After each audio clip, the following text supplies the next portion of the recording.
Hey, what's up, everybody? It's Nick Davenport, aka Mr. Mental Muscle. And we're back today at the Mental Muscle Podcast. Now, this guest today, I say this a lot, a special guest, but it's truly special because I actually know this guy for some years, worked with him directly with Mind Body One. So, Jared Firestone, Team Israel skeleton athlete. Now, I'll let you get into it and give a little about yourself, and we can jump right in. Cool. Yep. So met Nick probably about 4 years ago now. I started sliding skeleton in 2017. I was on the U.S. team for 3 years, and now this is my fifth season competing for Israel. Before that, I was a track athlete, where all you need to do is run in a straight line, pretty much 100 meters, and transitioned during law school. Picked up this sport after I had a TIA, a mini stroke, and decided to get back into athletics, and discovered skeleton during the 2014 Olympics. And because you run at the beginning and then you jump on the sled, seemed like a natural fit for a track athlete, but then you also need to navigate for 50 seconds to a minute down an ice track, keeping various elements of physics in your mind while going 80 miles an hour and be able to execute on what you're told to do. So, and adjust on the fly. So that's eventually led me to Nick and Mind Body One, try to help with that element of the sport. And we've talked about this a few times. Like, I call it the cool runnings effect. I didn't coin that term, but this probably been a thing for some years, right? The track athletes transitioning to like sliding sports like bobsled, Right. skeleton, right? Lolo Jones, she was on bobsled. And a lot of the athletes you introduced me to, like a Savage Meglet, she was a track runner too, right? Yeah, especially in the U.S. program, pull mostly from track football guys. And yeah, definitely probably inspired from Cool Runnings. I think Herschel Walker bobsledded around that time too. So the idea is you can't teach an athlete to run fast, but you can teach them to slide. So that's kind of what they do. And the sport kind of weeds the athletes out after that.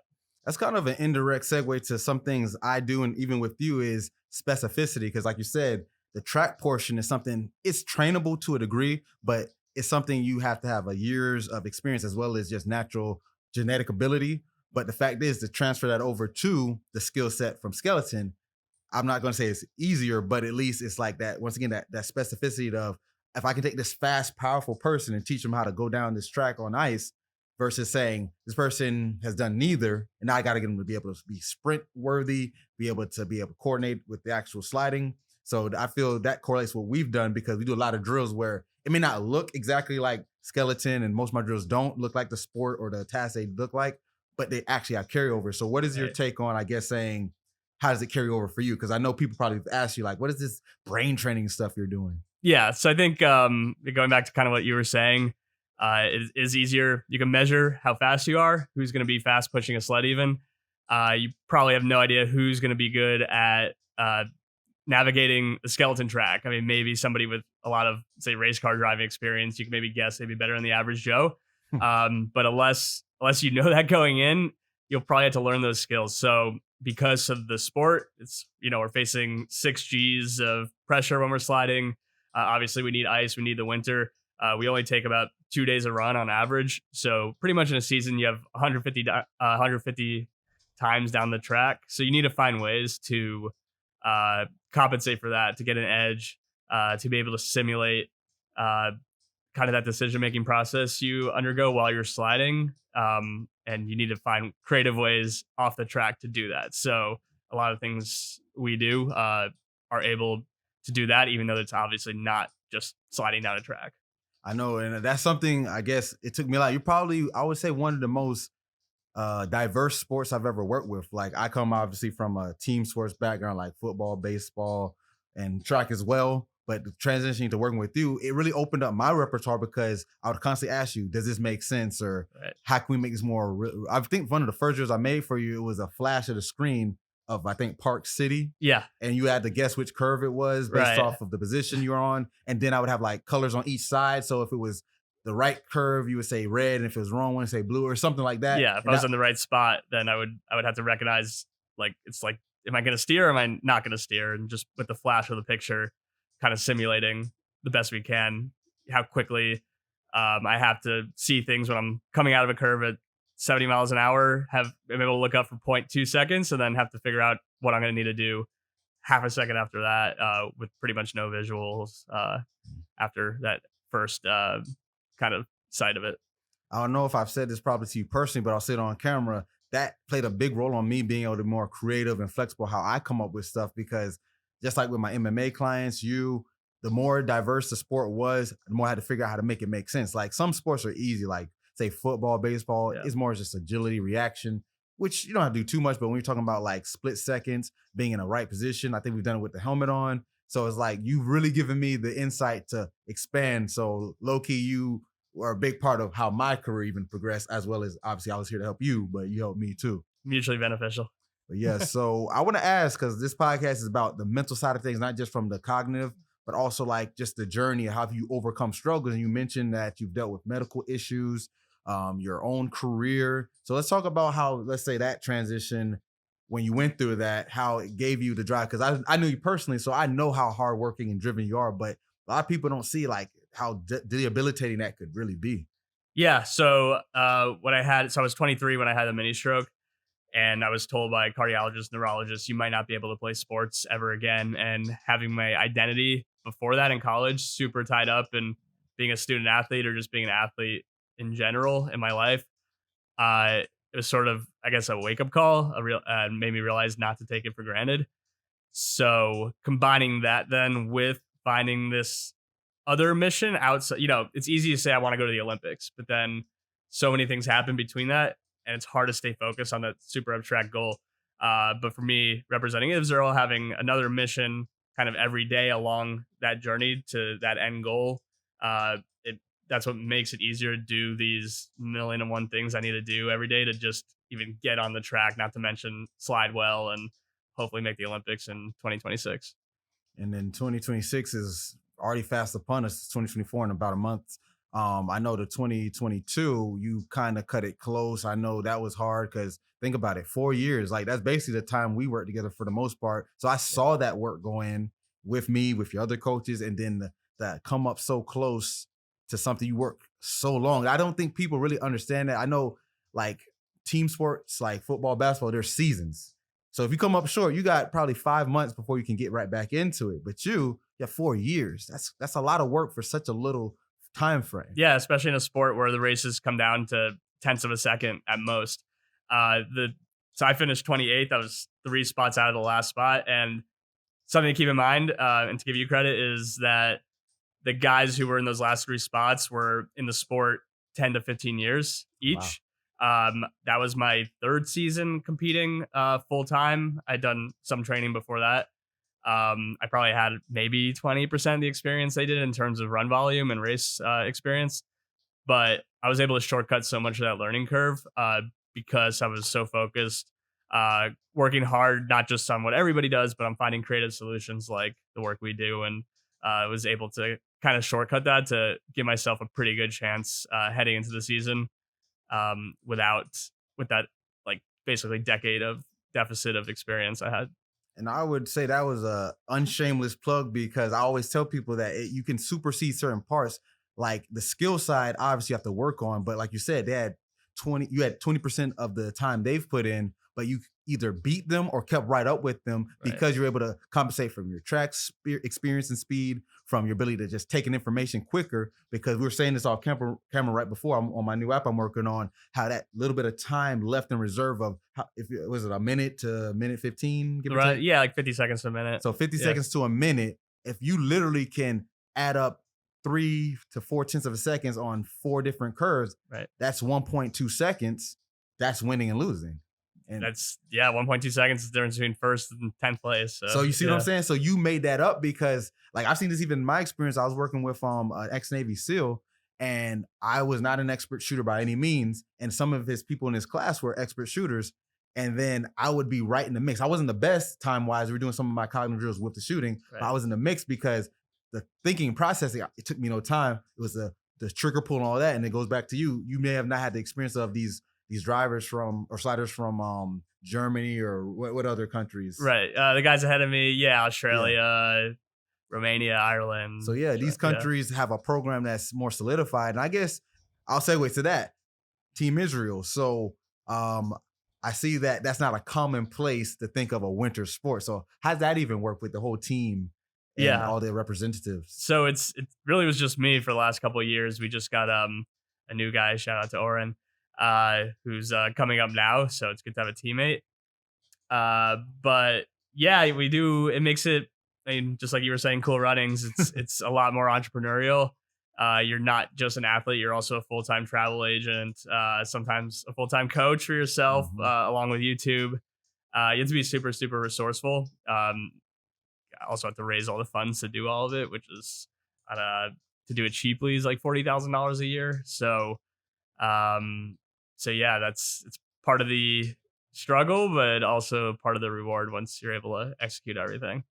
And I'm glad you said it because a lot of people don't realize in these individual sports when it comes to track and I keep comparing it to because obviously there's a parallel with a lot of athletes who do skeleton, but also the fact, like you said, you have to be your own coach sometimes, your own travel agent, and a lot of people who get into these individual pro sports, they don't know that drop off because usually you have a team in college, or if you're pro in a team sport, you have someone taking care of that. You don't LeBron is not going into the locker room thinking like, okay, I need to get my uniform ready or I need to get my shoes to the stadium. Right. You have to get a how much is a sled weigh? So the sled is in pounds. It's about 80 pounds. Yeah. Wow. So an 80-pound piece of equipment on planes. I check a lot of bags when I travel because I have all my equipment and stuff. And I'm spending like close to 100 something dollars. So I can Yeah. only imagine what it comes to for an Yeah. 80 Few pound few plus $100 your each helmets way. and stuff like Yeah. that. So that'll it's like something I tell people all the time.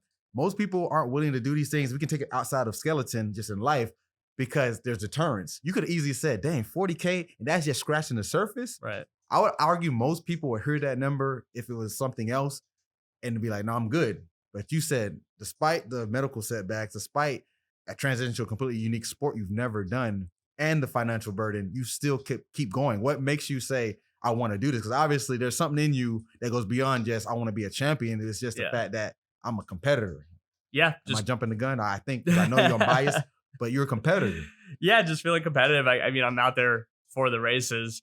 Uh, in retrospect, do I enjoy the journey? Yeah. Is it fun to wake up at 6 a.m. and I could be here in South Florida where it's 80 degrees right now, but instead it's 15 degrees and I'm cleaning snow off the car and schlepping a 80-pound sled, like you said, and 4 other bags and throwing it all in the car and then driving up the mountain to warm up outside and, hit ice walls going down 80 miles an hour for 2 minutes and spend 5 hours doing all that just for those 2 minutes of training every day. Yeah. Once it's done, you feel like you did something, you accomplished something. It kind of gives me a purpose every day. Even days I'm not sliding, I'm always working. There's always something to do. There's something to work towards, even if it's July and I'm here. There's fundraising. Everything I do increases my odds by even 0.001% to achieving that goal to making the Olympics. So for me, it's being able to compete. I love that. And just being able to feel like I'm moving closer to some goal every day because there's so much to do. And it's cliche. People say like every step counts. It's one step at a time, but this is literal. This is just what you do. It's not just talk. A lot of people say just take it one step at a time. No, you literally have to do it because some days you probably have it like, okay, everything's figured out for this month. Then maybe the next 2 months is like, okay, how I'm going to get here, how I'm going to do this. Right. And or it'll just change altogether, right? Like you just have to shift the plan completely. And I think that's when it comes to mental performance, mental health, mental toughness. People aren't good at shifting when the plans change. And I know for a fact you've dealt with that a lot in the last few years. Yeah, taking one example, I was in Germany for 6 weeks and then I did a World Cup race and then it was supposed to end with like a fun week of training in Innsbruck in Austria. And then after that World Cup race, we just looked at the standings and it was like, oh crap, I need to go to Korea now for this other race tomorrow. So going back to the travel agent thing, having to cancel all my plans for my fun week of training in Austria, change all my flights, fly to Korea for 1 week, learn a brand new track on the airplane, get there the next day, slide 5 days, race, go back to Germany, and then get back to that training. Yeah, it's exciting in a way. It's pain in the ass, but it's it makes it rewarding in the end. And that's the thing I talk about in my like teachings is always you gotta enjoy the good and the not so good. Like you could easily done the other stuff that you were more comfortable with, more fun, more familiar, but you literally put yourself in a position where it took more time, more work, and it was novel, it was new. So like being able to do that quickly. So you had a week in Korea. Yeah, week in Korea. I was from that race in Germany. I was on ice in Korea like 48 hours later, and I never even thought about the track before. Yeah, And that goes right hand. What I started with is the yeah, fact that you got to be willing to go into those situations when it's not convenient, when it's not comfortable, and that's just something you literally have to. That's why I love what I do. We always talk about like you're putting it in real time. It's making it tangible. People talk about mental toughness, resilience every day. But what does that really mean? You're literally putting yourself in situations where the outcome is uncertain or unfamiliar, and you still do it anyway. You might lose, you might right. do horrible, might win, but that's not the purpose. The purpose is I have to do it. Yeah, just like no choice. I just didn't feel like I had a choice to do it. I had to earn the World Cup spot for Israel the next season, so it was just get on the plane and go. Didn't matter how I felt about it. Didn't matter uh, how excited I was to come back home after almost 2 months in Europe. Just do it. It's like don't even have to think about it. And that's what's needed. We talked about this a few days ago. We were talking on the phone, and you made a comment about how sometimes people who have the different funding from the different countries, they're doing it 100 sometimes compared to you is like a third of that or something like that. Yeah. So it's like you already have to make up for that lost time. So you really can't, like you literally can't say no because that's already a deficit you're in. So any opportunity, you got to get up there and do it. Yep. Somebody offers anything, have to take it because you don't know. Track offers me 1 extra day of training. I need to move my flight. Probably just gonna do it because I don't know where I'll make up those 2 runs compared to everybody else.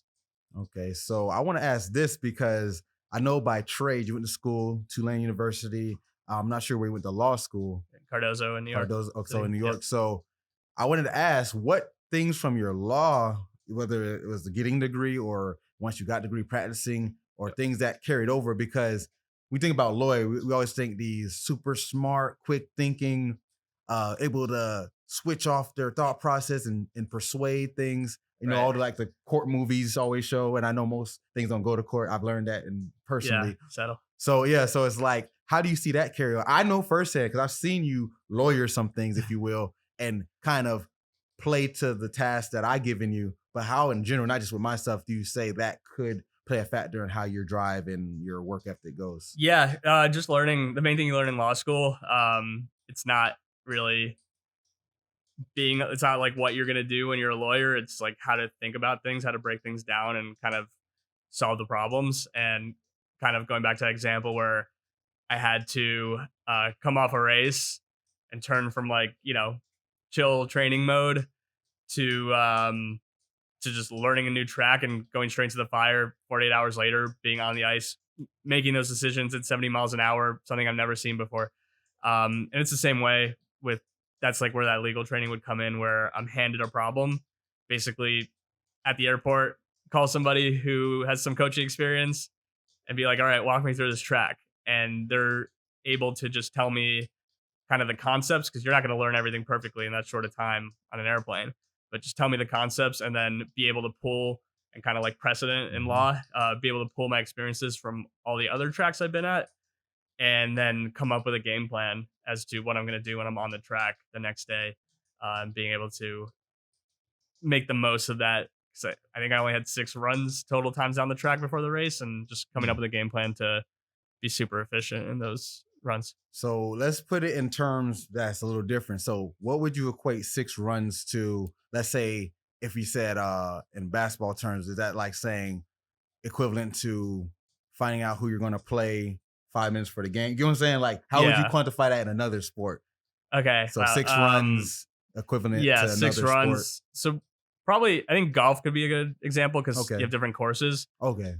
But golf, it's a very slow. You can play the hole once and you get to see a lot. So one skeleton run isn't worth one playing a hole in golf, but it would probably be worth like if you just like watched a quick flyover of the hole and then had to go play it. So it's better than nothing, obviously, and you'll improve every time you like are able to see the hole. But it's nothing like being able to take your time like a home track where you can take 100 runs and then it becomes instinct. Like you're never gonna have that. You're never gonna be comfortable like that. When you have 6 runs and then a race, you're just kind of problem solving on the fly. Oh, that was good problem solving right there. I kind of put you in the fire right there. And he can't see. I'm not taking credit for that. That's all him. But yeah, that was actually a perfect example, and I really understood it when you put it like that. Because to say that you just quickly zoom and see it, and now you got to go do it live. Right. that's really on the spot training right there. So in that case, what would you say in regards to now where you're at? So it's January approaching us, the new year 2024 is November right now. Yep. So we're 2 years out, and in Olympic times is like that seems like a lot, but it can at the same time not be a lot, because especially when they're spread out in different tracks. It's not like, say, let's use track again. There's a lot more diversity, I think, in training and meets you can attend, right? Correct me if I'm wrong.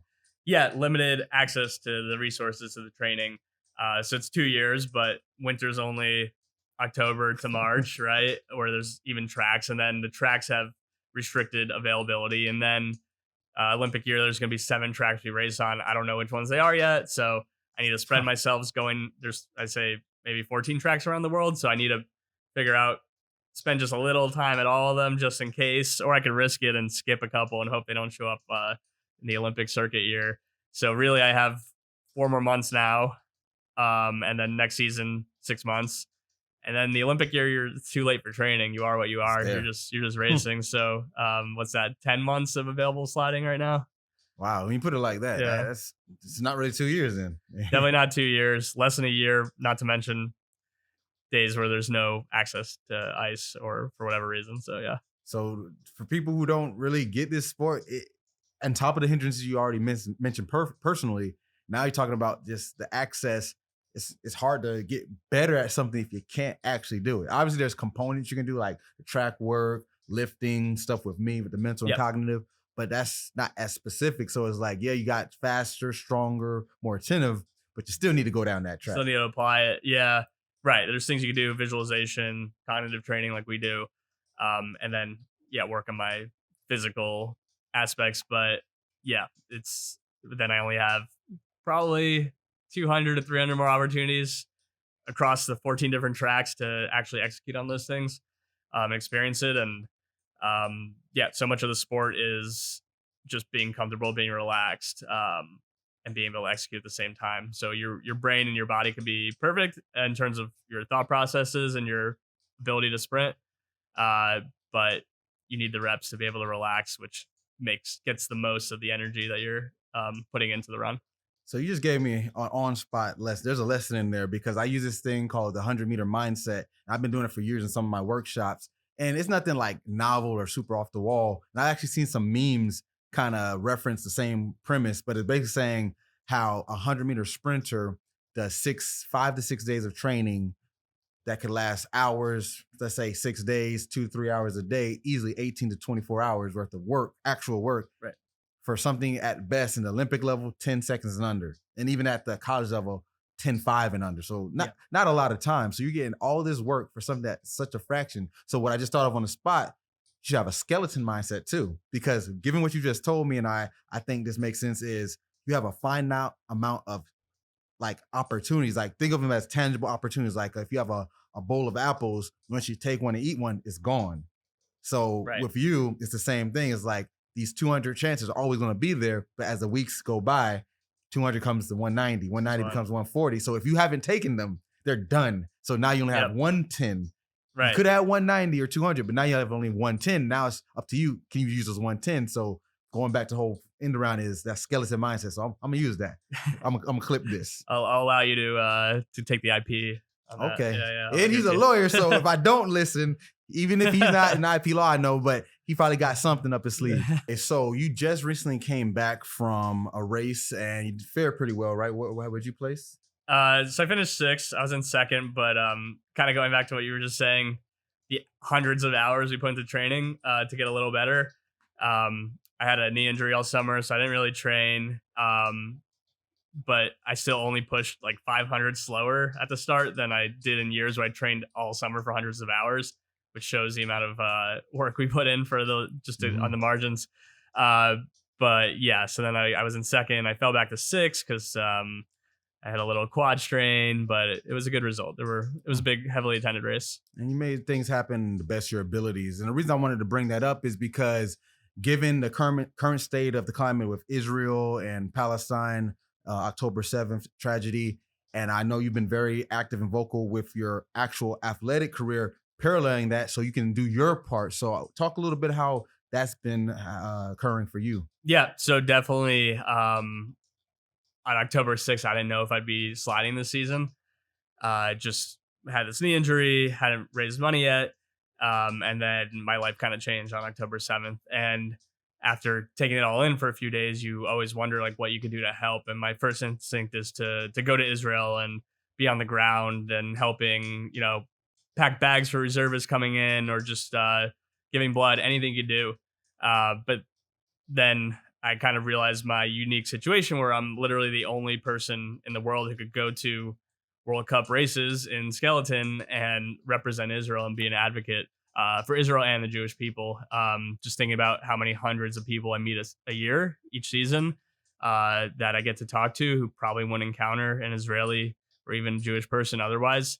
I just realized that was the place I needed to be. So decided I would self-fund it just because it was that important to me. Did everything I could to get my body ready, and it came down to the last second, but I was able to get out there. And what I on the back of my sled, I put my sponsor stickers usually. But this season, I decided to take the stickers of the hostages in Israel, which you've probably seen, and put those on my sled and make sure it was visible to both the other athletes and the spectators. And it was super interesting to see which athletes from which countries were aware of the situation, which ones said something to me. Overall, everybody was very supportive being in Lake Placid. It was a nice change of pace from what you see in some of the cities where people were holding up American flags and Israel flag. They were cheering for everyone, but they only had flags mostly from America, of course, but also flags for Israel. And it was great to see and just to be out there and making sure we had a presence. And that's powerful. And like you said, it's a different way. You were in a unique situation. And we've talked about this before, like having that platform can do so much more. Like obviously there is boots on the ground, things needed, people like say giving food, donating blood, all that type of stuff. But you're in a position where you can spread the awareness. You're one person. Now you effectively become 50 people. Right. 100 people. Who knows how many people seen your post? Because I know I see you every day. When you were up there, you were sharing it. You had the picture of the person on your sled, and something simple as that. And especially in this social media age where things go viral, you'd be surprised how many people that reached out to. So that's great stuff you were doing. Yeah, and seeing how supportive some of the athletes became while I was there. One of my friends on the U.S. team offered to take the stickers, and since I had to come back here, and he's moving on to other races to represent for me. Athlete from Australia, same thing. One of my friends from the U.S. team, not Jewish, he came to our Shabbat dinner, our Friday night dinner, and I put a video where he was waving the Israel flag, and he came to me the next day and was like, "Oh, I lost all these followers. People are writing me hate mail on Instagram because of that, because I reposted your picture." And then being able to talk to somebody like that and tell them, "Yes, this is what we go through, but don't worry, our community will support you 10 times more than other people might hate you." And then he was able to see that come to fruition too. So just having impact on people, talking to them kind of from a perspective they might not see otherwise, and being able not to change minds, but to kind of raise people who support you but don't know how to express it, and you kind of help them find that way to express it.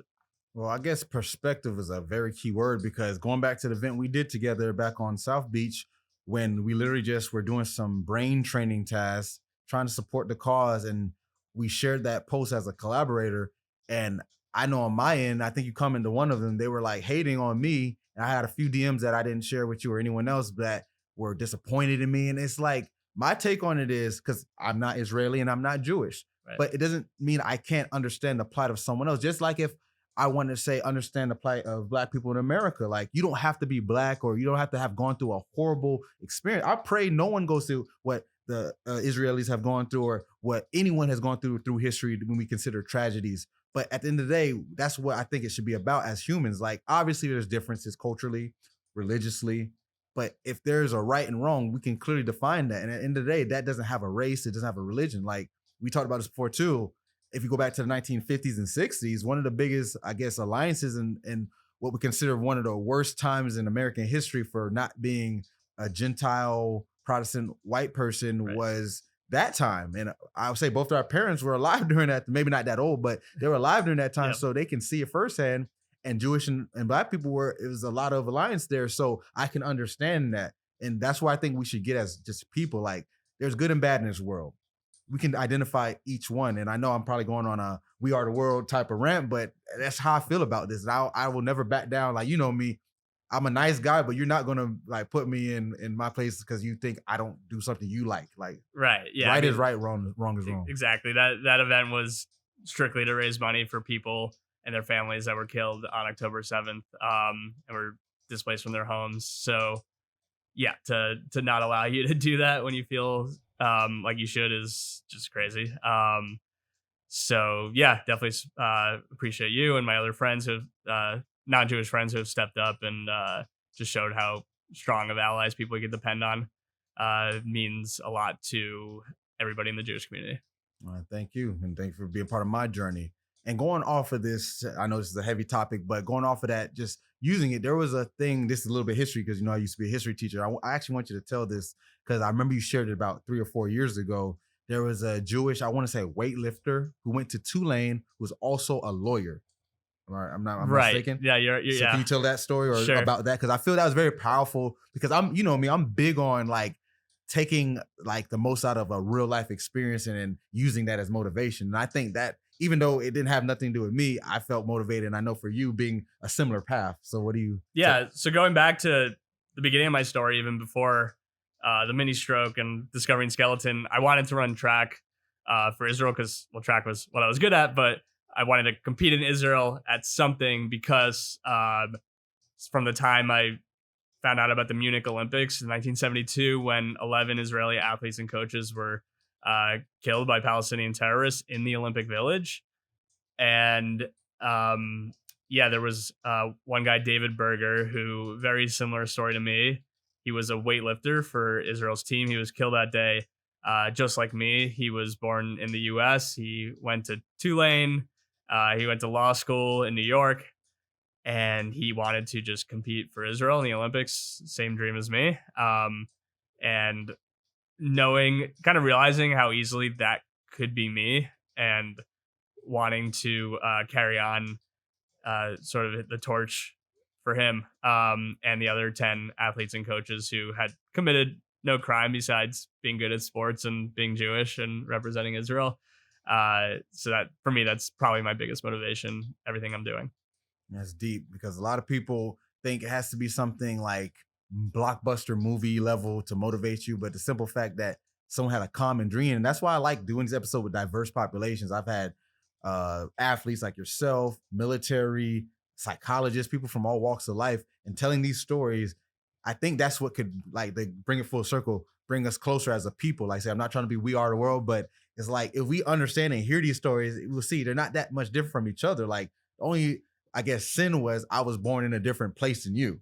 Like, Right. that's really the only difference. Like, I forget who it was. It was a Marine who, I think his name was Dakota Meyer, and he was on Joe Rogan's podcast, and he got the one of the higher, I forget, was it the Medal of Honor or, well, it was one of those. But basically, his story was that he killed a Afghani terrorist, and he basically bludgeoned him to death because he killed his platoon or his squad, and he was the only one to survive. And he said, even in that moment, knowing what he was there intending to do to me, if I had been the one who slipped, he would have killed me. Right. But he said, only thing, there's no hatred. It's just, he said, our biggest problem was we were just born on two different sides of the world. Because at the end of the day, there's different, obviously, ideals, some extreme that are not good. But most of the time, it's like we can just see there's other perspectives, the word used earlier.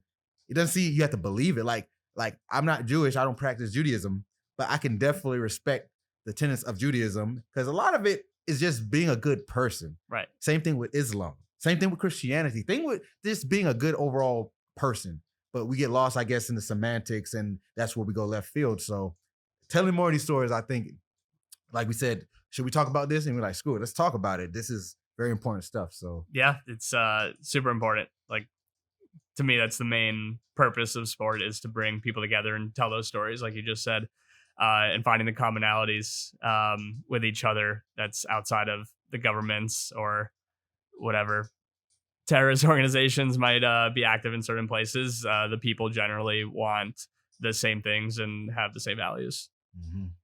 So bringing it back a little further, I know we went down to college level, Tulane days, but we're actually in South Florida, Deerfield Beach to be exact. So we both are products of Broward County School athletics. I think I'm a year ahead of you. You were 08? Oh wait, yeah. Yeah, I was 07. I don't think we ever, I don't know, we might have crossed paths in track meets. We had to at some point. Maybe We walk by obviously each didn't know other. each other Yeah. back then. I didn't meet him till many years later. But what was it like competing down here? I know this is completely shifted topic. I always tell people who aren't from here how difficult it is, and they be like, oh, it can't be that hard. Give them, this is not me. I've said this on other podcasts. Right. For people that are not from Florida, specifically South Florida, Yeah. where we're from. Right. Let's get some insight. Our years was definitely a hot year. 07, 08, that range. Yeah. What was the good track athletes. times looking like? Let's give a few times. You don't even say names, but the top 100-meter times and stuff. What were they looking like? I think my senior year, the winner of state, Jeff Demps. Jeff Dip. You didn't have to say I think names. he ran a but 9.9 Yep. at some point, at least that summer after. summer, maybe but like a I think it was 10:01. 10:1 something Yeah, or- 10:01 or 10:0s for sure at a high school race. And then even just looking at my regionals, my junior year of high school, just tons of guys who played football at University of Miami, Michigan, guys who played in the pros for many years. You were 1A or 2A? We were 2A. See, and he was from 2A, which is Yeah. smaller district. Right. I was 4A, which is the highest The one. biggest, yeah. But that's just saying, even the lower districts were rolling. Yeah, guys like who were kick returners in the NFL and Yep. major college programs. So, and yeah, those are like the most athletic guys, all skill guys. Even like the slowest guy played football at University of Miami in the final of that race. So, and then it was me, probably, And then me. 5 foot at the time, probably like a 5'6", 150-pound Jewish kid, long hair. Gotta and- find that picture. Yeah, dude, Put it on the screen. I'll throw that picture to you. But just next level. And that is funny in college. Again, Louisiana's similar, not the same level, but They're then- definitely in the mix. yeah, they're in the mix. But some of my teammates coming from other places like New York and I won't name other places because then they'll know I'm talking about them. Ooh. They come in, thinking they're hot stuff, and then we're quickly humbled. We had a guy Yeah. like that when I ran track at Bethune. He was state champion in the 100. He was definitely fast. He ran 10.56, I think. Yeah, that's what I mean. That's definitely fast. Yeah. But going to one state in the top 8 times, that probably would put him in like 6th or 7th. So a Right. respectable time puts you in 6th or 7th, almost last. The top 8 gets medals. Yeah. So coming to Florida, he would have barely made it. But in New York, our state champion would have probably beat the next 1,000 people after. So Right. it's not even close. But I think that plays into it. That's what I always use, how I got so mentally tough, because every race, whether it was track or every game, whether it was football or baseball, was essentially a state championship. Like you almost always had to be on your P's and Q's regardless of who that other team was in front of you. Yeah, very few easy races, even running the 100, which, you're just running in your lane. It doesn't really matter who's next to you, besides for your ego. But you just knew somebody was going to show up to any race who will probably be playing football in the SEC the next year and is going to, be hard to keep up with.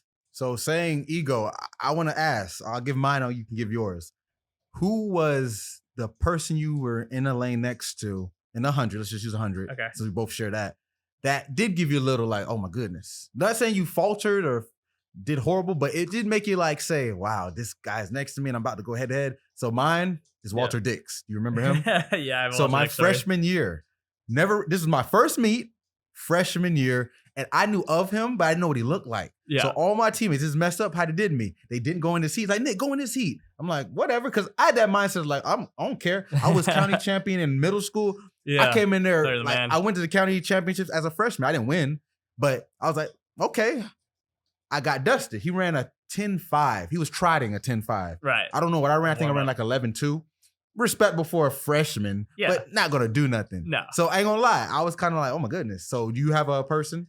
Well, I could give a Walter Dix story too. Oh So, wow, this man's getting all of it. well, I'm going to the 200 now, but at the time I broke my high school's 200 meter record at his alma mater at Coral Springs in the 200. And I remember crossing the line. I saw my time, and I think I finished tied with a kid from his school. And I was like, oh man, I just broke my school record. He was like, oh, well, I'm like a second off mine, which was Walter's time. So then I saw Walter the next year when I was running at Tulane at the FSU relays, and I told him this story like right before he ran the 200. He was in the heat right before me, so I didn't get to race him head to head. And he just laughed and he was like, "Yeah, my time was fast." And that man went on to do some great things at FSU and in the Olympics. I think '08, I believe. Oh, 80 won the bronze in the Yeah, 100. so Yeah. he did his thing. I don't think he gets enough credit. I know he came out in a period where Usain took over, Tyson Gay, Justin Gatlin. Yeah. So he kind of had to fall in line, and that's the beauty of track, right? And I guess this gives more credence to how your mentality has gotten there, because track is one of those few sports where you can't blame nobody else, Right. unless it's a relay. Yeah, right. Outside it's of you. and there's only a few relays, so mostly it's you. So it's like the fact that you spent most of your high school career and then college and now Olympic hopeful, that you really have no out. Like in football, when I played football, if I had a great game, not saying I was happy. If we lost, I wasn't completely mad if I had put up good numbers. Right. Like I had a game we played Miramar against some NFL greats that are playing currently, had sack on their quarterback, Geno Smith, who's in the NFL right now, had a few deflections. I balled out, but we lost that game. I didn't frown on the way back, but I wasn't like cheerful, but I felt okay. Right. Yeah. Because you're trying to get stats. But track is like, no, you don't win. That's it. That's no. There's nothing you can do. You can't. There's no defense. There's defensive strategies on the guy in the next lane. You can't outsmart anyone. It's just, you are. It shows you what you are more than any other sport. It's just very objective. I think skeleton takes that to a next level because you're not going in the lane next to, at least in the 100 or even the 200, especially the 400. You can kind of play to the person. Not saying you should, but you kind of can. Like if you're coming off the curve, you know how to kick it up a notch because you're like, oh shoot, he's gaining on me. You can feel him coming, or you see him, but you can make that decision. Skeleton is really you and the clock. Just you and the clock. I mean, you'll think about what somebody might have done before you, but you're not watching their runs. Like definitely it's crossed in my mind in the run, like in the last curve, especially, you're sort of at that point, the focus, you can only maintain that focus, all the G forces. And usually by the end, it's your central nervous system shutting down. So you might think about other things.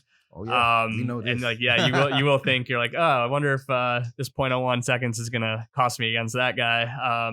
But there's nothing you can actually do about it. You're not going to change what you're doing in the middle. There's just the line. It's more like a choreographed dance more than anything. Like at 80 miles per hour. Yeah, at 80 miles an hour. Like you're doing what you're supposed to do no matter what. Doesn't matter what the person before you, how they danced, what routine they did.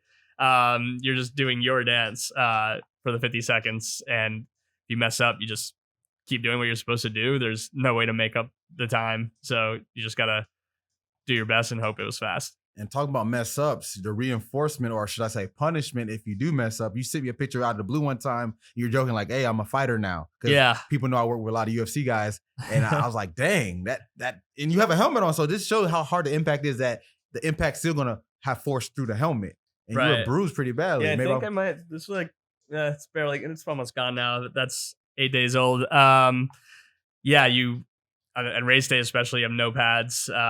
Your arms are exposed. So yeah, it's like you said, it's that reinforcement. If I mess up, I'm going to hit the wall, going to feel that ice burn, going to feel like I got punched by Mike Tyson in the ribs. And in the face. Try not to do it again. Mike Tyson. Yeah. You just try not to do that again. But inevitably you do. But that was, I think the time you're talking about was where I hit my face so hard that I got basically a balloon on my forehead, just from the swelling, and still had to push it down, put a deck of cards, tie it up, and then come back the next day, drained it into my eyes. So it was flat. I could fit my helmet on, and then just went down the track, not really being able to see, but it's better than not getting your helmet on and not racing. So. Oh, wow. So before we wrap up, I always do something with the guests. I call it the take home two. So once you give two quick, it could be a literal, as simple as a phrase, or it could be a quick, brief anecdote, but it should be two things that they could take home and apply to their life, like something that'll help with their mental performance, their mindset. So 2 things, it could be things you actually practice every day. It could be something you heard in passing, but 2 takeaways that they can go and put into practice. Okay. So one is for me, like having a goal tree. And like I mentioned before, if your goal is just to make the Olympics and that's your only motivation, and it's not something that's guaranteeable, like most things people do in life, you can't guarantee it. It's going to be hard to keep that motivation up. So I would say find what your day-to-day motivation is and always keep that in mind. And that's like your true purpose. It's not just the outcome you're hoping to achieve. You got to find purpose in each of the tasks along the way. So that's probably the first thing. That's the first take. Second take is need to think about it. Hey, take your time. Yeah, there's so many things I do, but yeah, the second take is to be creative. Don't just do what everybody else is doing.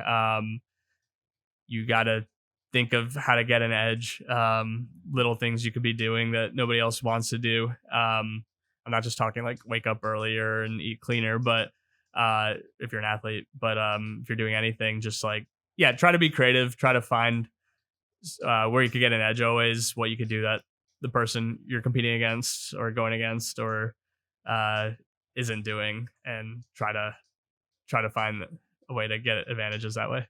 That's real. I agree 100% with that one, especially because, in my lane, you know me almost 5 years. It's like I have to be ahead of the game because a lot of times people are doing just status quo and you get status quo results. And if you're trying to be elite in anything, sport, school, law, business, you have to do this. This is my take on, I guess, add on that you got to do the things that no one else is doing. That's a must because everyone else is doing it. Guess what? You're going to be where everyone else is at. Exactly. It seems so on the nose, but I can't put any clearer than what you said. So do things you don't typically need to do that will put you ahead.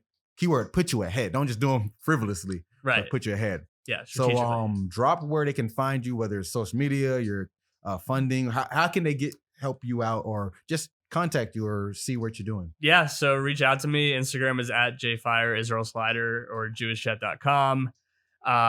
Email me, Jared at bobsleighskeleton.israel.com. We'll put the link to get the spelling right. And yeah, always looking to talk to people, encourage people, and any opportunities for sponsorship, fundraising, help me get back out there and keep going towards this goal, not just of making the Olympics, but of spreading positive ambassadorship of Jewish people and Israel around the world through sport.